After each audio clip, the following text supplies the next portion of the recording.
তো গাইস আজকে first time Zomato করতে চাইছি, ঠিক আছে।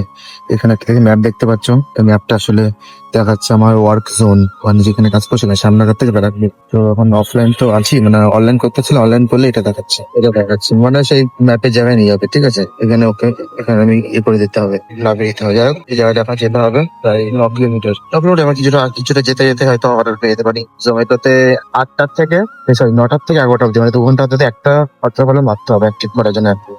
এখন দেখা যাক কতটা কি হয়। আর মেনলি এই কাজটা কেন করছি, মানে এখন তো ব্যারাকপুর থেকে অনেক বাইরে আছে, ব্যারাকপুর পলতার থেকে, তাই জন্য ভাবি একবার ট্রাই করে দেখি যে কি হয়। ব্যারাকপুর ঢোকার আগে যদি শ্যামনগর বা কিছু থেকে অর্ডার যদি পেয়ে যায়, একটা অন্তত অর্ডার মারতে পারবো, তাহলে কিছু টাকা এক্সট্রা আসবে আর আমার জোম্যাটো আইডিটা অ্যাক্টিভ হয়ে যাবে। দেখা যাক এখন কতটা কি করা যায়। তো গাইস দেখতে পাচ্ছ, এখন আমি শ্যামনগরের পূর্বে ঢুকে গেছি।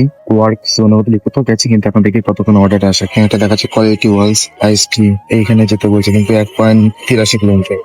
এখানে না গিয়ে একবার অর্ডার ঢুকলে তারপরে যাবে, এবারে গেলে হবে। যদি না ঢুকে অর্ডার চার্জ কম আছে, রিয়ালাইজেশন চার্জ।